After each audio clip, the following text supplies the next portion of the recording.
Ketua Komisi A DPRD Maluku Melkias Frans secara tegas membantah beberapa pernyataan baik dari Mendagri maupun Bawaslu RI yang menyebutkan Maluku masuk dalam 3 provinsi, Papua dan Kalimantan Barat, yang termasuk kategori rawan pelanggaran dan konflik pemilihan kepala daerah. Dikatakannya pemilu kada yang telah dilaksanakan beberapa kali di Provinsi Maluku berjalan dengan aman dan sukses. Oleh karena itu, jika ada pernyataan yang disampaikan oleh Mendagri tersebut, maka perlu diselidiki sumber data yang menyimpulkan Maluku rawan konflik saat pemilu kada berlangsung. Karena ditakutkan ada kepentingan dari oknum-oknum tertentu yang sengaja memanfaatkan pernyataan tersebut untuk memberikan rasa tidak aman di tengah-tengah masyarakat saat pelaksanaan pilkada berlangsung. Dan hal ini harus segera dapat diantisipasi oleh pihak terkait karena ditakutkan akan terkotak-kotaknya masyarakat dengan pernyataan bahwa Maluku rawan konflik saat pilkada nanti dilaksanakan. Masyarakat di Maluku juga diharapkan untuk tidak mudah terpengaruh dengan isu-isu akan terjadi konflik saat pilkada.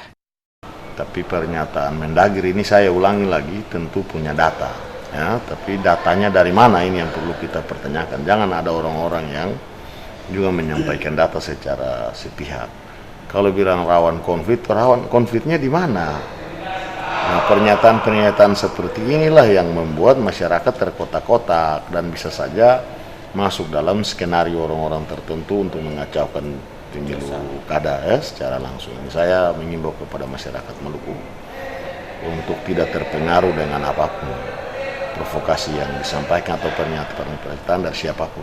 Laksanakanlah pemilu dengan hati nurani, dengan pertimbangan rasional, dan saling menjaga antara kelompok-kelompok yang berbeda pilihan. Kepada para penyelenggara pilkada di Maluku untuk dapat bekerja dengan baik, terutama Komisi Pemilihan Umum Provinsi Maluku, dalam melakukan verifikasi para calon yang nantinya akan mengikuti pilkada, baik itu gubernur, wali kota maupun bupati, sehingga tidak menimbulkan persoalan yang dapat menciptakan persoalan baru antar pendukung pasangan calon. Seperti diketahui sebelumnya, anggota Bawaslu RI Muhammad Afifuddin mengatakan 3 provinsi yang masuk kategori tinggi kerawanan adalah Provinsi Papua dengan indeks 3,25% serta Kalimantan Barat menempati indeks 3,4%.